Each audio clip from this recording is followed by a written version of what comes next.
கல்யாணம் பண்ணிக்குவியோ இல்ல இழுத்து ஓடிடுவியோ ஓ இஷ்டம். எப்படி வேணாலும் வாழு. இனிமே உனக்கும் எங்களுக்கும் எந்த சம்மந்தமும் இல்ல. கடைசியா ஒன்னு சொல்றேன், போறதுக்கு முன்னாடி அந்த பொண்ணுகிட்ட சாரி சொல்லிட்டு போ.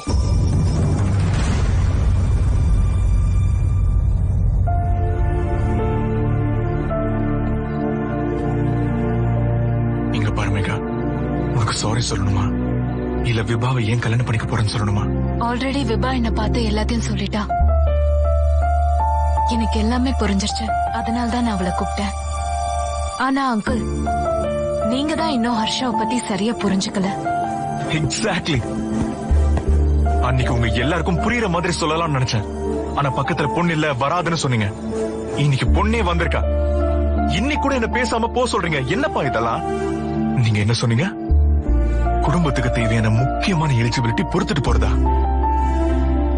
இன்னொன்னு கூட இருக்குப்பா.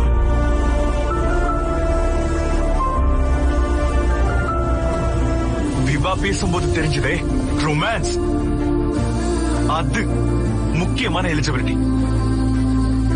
விவா என்ன பார்த்து முதல் நாளே கேட்டா, what do you expect from married life? நான் புரியாம ஏதாவது சொல்லிட்டேன். லவ்வர் கூட சொன்னேன். ஆனா அதுக்கப்புறம் தான் புரிஞ்சது, லவ்வ விட சேர்ந்தது ரொமான்ஸ்னு. என் லைஃப் மொத்தம் ரொமான்ஸ் எல்லாம் நிறைஞ்சு போகணும். என்னடா சொல்ற நீ? அப்ப நாங்கெல்லாம் ரொமான்ஸ் பண்ணாம தான் குடும்பம் நடத்தணுமா? குழந்தை பத்திக்கிட்டோமா? மாமா, உங்களுக்கு எப்படி புரிய வைக்கிறது? நீங்க காதல்னா புரிஞ்சுப்பீங்க, ஒத்துப்பீங்க. ரொமான்ஸ் ஒண்ணு ஏதோ கெட்ட வார்த்தை மாதிரி பேசுறீங்களா? எனக்கு புரியலையே. ரொமான்ஸ்னா ரூம்குள்ள போய் தாப்பா போட்டு 10 நிமிஷத்துல முடிக்கிற வேலை கிடையாது. ரொமான்ஸ்னா காதல கண் கூட காட்டுறது. இங்க இருக்கிற ஒவ்வொருத்தரும் சொல்லுவான் நான் காதலிக்கிறேன்னு. ஆனா எத்தனை பேர் அந்த காதலை காட்டுறாங்க? நோ ஹர்ஷா, யாரும் காட்டலன்னு நீ எப்பறா சொல்லுவ? நாங்களும் காட்டிட்டு தான் இருக்கோம். என்ன சார் என்ன சொன்னீங்க? எப்படி காட்டுறீங்க? கிஃப்ட் வாங்கிட்டு வந்து எடுத்துக்கோ அப்படின்னு டேபிள் மேல வச்சுங்க. அப்படியே காஸ்ட்லி கிஃப்ட் வாங்கி கொடுத்தோன்னு உங்களுக்குள்ள நீங்களே புரிச்சு போறது காதல் இல்ல. கிட்ட போய் உங்க அன்பை காட்டி அவங்க உருகி போற மாதிரி பண்றதுதான் காதல். அப்படி 10 ரூபாய் கிஃப்ட் கொடுத்தாலும் அதுவே பெருசு. பெரியவங்க கிட்ட இப்படிதான் பேசுவியா? எங்களுக்கு அது கூட தெரியாதா? புருஷன் பக்கத்துல இருக்கும்போது கோடி கோடியா சம்பாதி, லக்ஸரி வேணும்னு சொல்லுவீங்க. அவன் சம்பாதிக்க போனா நீ கூட இல்லையேன்னு சொல்லுவீங்க. கொஞ்சம் அன்பை காட்ட தெரிஞ்சுக்கிட்டீங்கன்னு வச்சுக்கோங்க, ரெண்டுத்துல எது லக்ஸரின்னு தெரியும்ல. இல்ல எல்லாம் ஒரே இடத்துல கிடைக்காதுன்னு ஸ்டேட்மெண்ட்ஸ் கொடுப்பீங்க. ஒருத்தர் கிட்ட கிடைக்காதது இன்னொருத்தங்க கிட்ட கிடைக்காது சார். ரெண்டு பேரும் சந்தோஷமா இருக்கணும்னு கல்யாணம் பண்ணிக்கிட்டு ஒருத்தர் வருத்தப்பட வச்சுக்கிறீங்க. அந்த வருத்தத்தை எப்படி போக்கணுங்கிறது கத்து கொடுக்காம பொறுத்துட்டு போன்னு சொல்லிட்டு இருந்தா எப்படியோ வாழ்ந்து சாவிடாங்கிற மாதிரி இருக்கு. எனக்கு அப்படி பக்கத்துல வாழ ஆசை இல்லப்பா. எனக்கு என் வைஃப் கூட ரொம்ப ரொம்ப கிட்ட வாழணும்னு ஆசையா இருக்கு.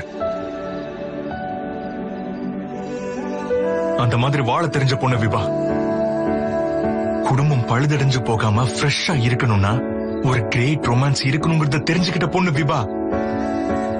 அவளோட பாடி அவளுக்கு மட்டும் சொந்தம் இல்ல, வரவனுக்கும் சொந்தம்னு ஹெல்தியா அழகா வச்சுக்கிறதுல எவ்வளவு ரொமான்ஸ் இருக்கு. புருஷன் பக்கத்துல இருக்கும்போது சந்தோஷமா ஏதாவது பேசிக்கிட்டே இருக்கணும்னு ஒரு பொண்ணு ஆசைப்படுறதுல எவ்வளவு ரொமான்ஸ் இருக்கு. எனக்கு சன்செட் தான் பிடிக்கும். ஏன்னா என் லைஃப் பார்ட்னர் எனக்காக வீட்டுல வெயிட் பண்றாங்கிற ஆசையை ரேஸ் பண்றதுனால. இவ்வளவு ஆசை இருக்கிறது டர்ட்டினா கொஞ்சம் டர்ட்டி மைண்ட் இருக்கணும்பா.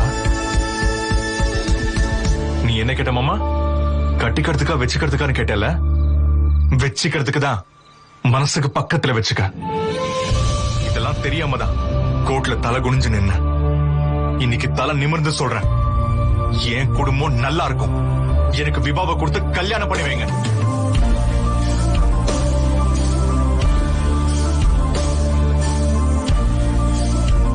காலில் வந்து ஒத்து வைப்பான்னு நினைச்சா கழுத்து பிடிச்சான ஹீரோ.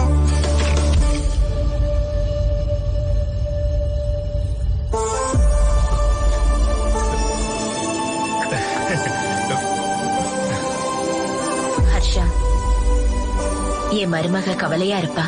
அவ ஆசைப்பட்ட மாதிரி கட்டி பிடிச்சுக்கோ.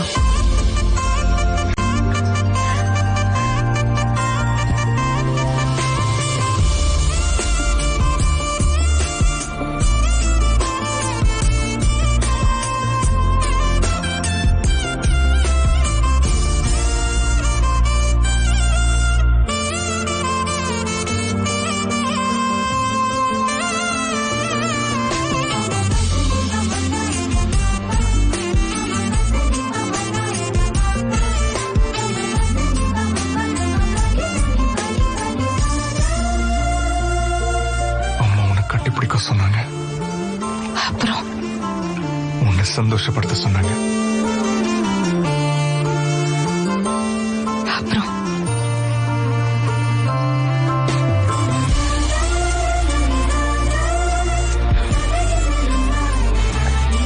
உன் கூட அட்லீஸ்ட் 25,000 மீல்ஸ் சேர்ந்து சாப்பிடணும்.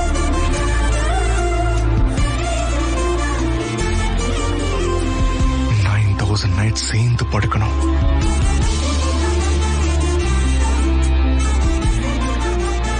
நூத்துக்கணக்கான வெகேஷன்ஸ்க்கு சேர்ந்து போகணும். எல்லாத்தையும் தாண்டி நம்ம 2 பேரும் சந்தோஷமா பேசிக்கிட்டே இருக்கணும். என்ன டார்லிங், கல்யாணம் பண்ணிக்கலாமா?